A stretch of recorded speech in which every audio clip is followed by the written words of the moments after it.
Fala pessoal, tudo bem? Eu sou o Gustavo, tecladista do Alto Monte Music, e eu vim aqui falar pra vocês sobre um tema que eu considero polêmico. Fundo musical na hora de pregação, hein? Fica aqui agora que essa aula vai ser incrível.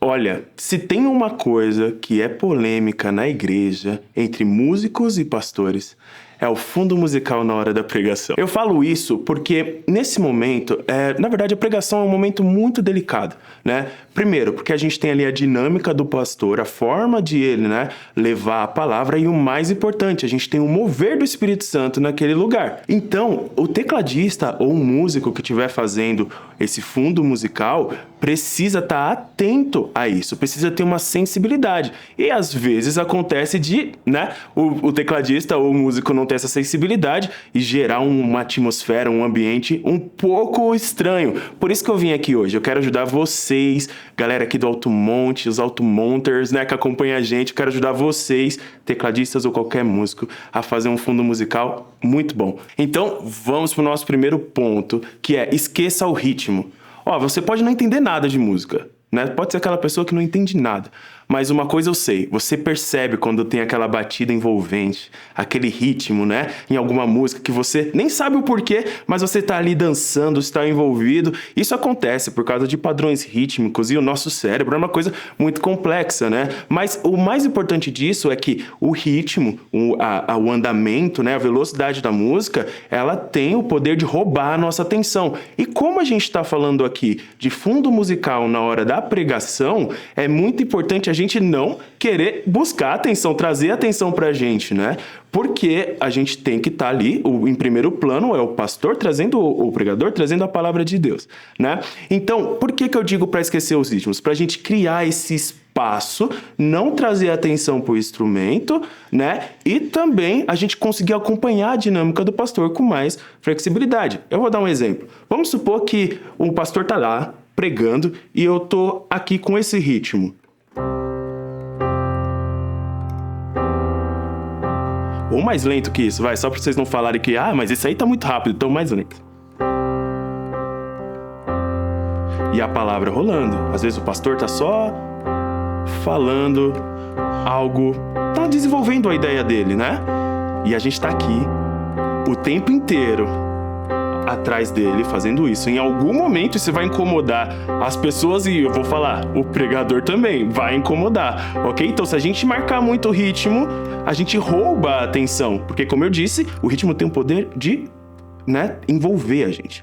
Por isso que o ideal é abrir mais, esquecer o ritmo, esquecer o andamento e ficar atento à dinâmica do pastor. Então o pastor tá ali falando algo e de repente ele começa a aumentar o tom de voz dele ou falar algo mais impactante. Como a gente não tá preso ao ritmo, a gente consegue então acompanhar esse momento. Por exemplo, ele tá lá pregando, porque Jesus se entregou por nós e ele fez isso por um amor incondicional e ele quer te encontrar hoje. Você aproveita ali que você não tá muito preso ao ritmo, né?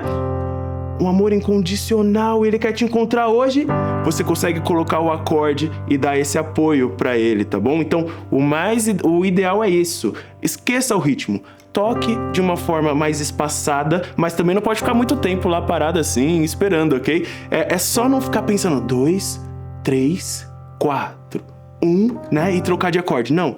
Deixa as coisas mais soltas e vai sentindo o que o pastor tá falando, ok? E agora, aproveitando isso, né, que eu falei sobre roubar a atenção pra gente e tudo mais, eu chego num momento muito importante que é falar, este momento da pregação é um momento de Deus, ok? E não o nosso. Eu sei, dá muita vontade de aplicar tudo aquilo que a gente estudou na semana, aquelas harmonias, aquelas frases e tudo mais. A gente tem vontade, né, de colocar tudo em prática ali. Afinal, na hora da pregação, somos nós e os pastores, os preleitores, os pregadores. Então, por que não ali aproveitar para colocar aquele acorde e emocionar todo mundo? Mas eu tenho que falar uma coisa. Não tem acorde. aumentado. Não tem nada aqui neste teclado, na harmonia musical, que é capaz de tocar a vida das pessoas como o Espírito Santo toca, ok? Então é muito importante a gente ter a noção de que estamos ali para servir. Não é sobre a gente... Ai, nossa, eu conheço esse acorde com sétima. Olha, é tão emocionante, eu vou colocar... Não, isso é um acorde emocionante. Mas não vai tocar a pessoa como o Espírito Santo toca, ok? Então, vamos ter a consciência. Estamos servindo, tá bom? Essa é a coisa mais importante. Pensando nisso, eu quero falar sobre o uso... usar, na verdade, as harmonias com sabedoria, ok? A gente vai escolher as harmonias com sabedoria. Por quê? Assim como o ritmo, a harmonia, né, os acordes, eles têm o poder de transformar um ambiente, né, e de mexer muito com as nossas emoções. Por exemplo, eu vou tocar 2 acordes aqui e depois eu vou explicar direitinho. O primeiro acorde e agora o segundo acorde. Ok, eu acredito que o segundo acorde passa uma sensação um pouco mais tensa, melancólica, né, mais profunda, enquanto o primeiro acorde que eu toquei, ele traz mais energia, mais alegria para o ambiente. Então, por isso, a gente tem que ter muita sabedoria na hora de escolher os acordes, porque estamos numa igreja e não numa novela mexicana. Vale lembrar isso, né? Então, não é aquele momento, né, da novela mexicana que a pessoa chega e fala, Alejandro, eres mi hijo, né? E vai... A gente faz um acorde. Não. Estamos na igreja. O Espírito Santo, ele tem o poder de convencer a gente, sim. Ele vem com confronto também na hora da pregação. Mas ele se move de forma, eu acredito, muito doce. E assim, o momento da pregação também é um momento de energia, de reabastecimento da fé, né? É um momento muito especial ali que a gente sai, né, com aquele combustível cheio pro resto da semana. Então, vamos optar mais pelos acordes maiores. Aqui na Zion Church, né, o Altamont Music, os tecladistas do Altamont Music, tem alguns acordes uns padrões aqui de acordes que a gente utiliza para não atrapalhar esse momento e conseguir desenvolver a ideia junto com o pregador, tá bom? Eu vou falar sobre esses acordes para você. São 4. O primeiro é o acorde de Dó maior, Dó, Mi, Sol, que aqui eu vou chamar de casa, tá bom? É o nosso acorde de repouso. Dó, Mi, Sol, Dó maior é o nosso acorde de repouso. Depois eu tenho um acorde que eu vou chamar de abri o portão de casa e caminhei na rua, ok? Então, é o acorde de Fá maior. Ele não tá nem em casa, mas também não tá nem no momento mais tenso do nosso dia, ok? Esse é o acorde, né? Então, Fá maior. Aí eu tenho um outro acorde, que é o Sol. Esse acorde de Sol maior, ele já é um acorde mais forte, né? E isso é aquele momento do nosso dia que chegamos no trabalho e tivemos que resolver um BO enorme, ok? Aquele BO que tomou o nosso dia todo, né? E aí, depois de resolver tudo isso, a gente volta pro Dó. Aquele primeiro acorde que eu falei que é a nossa casa. Eu sei que falei que tinham 4, porque um outro é um Dó com a mão esquerda tocando o Mi, tá bom? Esse acorde aqui, ele é uma tensão, mas não tão tensa que vai atrapalhar o ambiente. Como a gente usa isso na palavra? Primeiro, lembrando, com ritmos bem espaçados, ok? A gente vai se atentar ao que o pregador está falando, né? Se ele está desenvolvendo uma ideia ou se ele já concluiu a ideia. Enfim, a gente vai acompanhar ele e aí, vamos ver o que acontece. Olha só, o pregador está lá desenvolvendo a ideia dele. A gente está acompanhando aqui enquanto ele desenvolve a ideia. Eu estou dando esse espaço de propósito para vocês lembrarem que não precisa ficar no tempo, ok? Então, eu tô aqui. Aqui, ó, eu tô fazendo o quê? Eu tô fazendo Fá.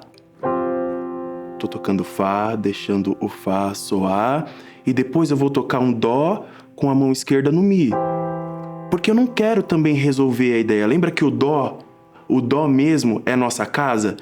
Vamos guardar ele para quando o pastor resolver a ideia. Mas antes de ele resolver, ele veio de novo com aquele momento mais, né, com uma palavra de mais força. Então eu uso o Sol, que é aquele acorde mais tenso. Qualquer coisa, volta lá no vídeo rapidinho na explicação para você poder gravar. Anota isso para você poder usar, tá bom? Joguei o Sol aqui, né? Voltei pro Fá porque ele ainda não desenvolveu, não terminou a ideia. E de repente, ele conclui a ideia. Então eu volto para casa. Dó, ok?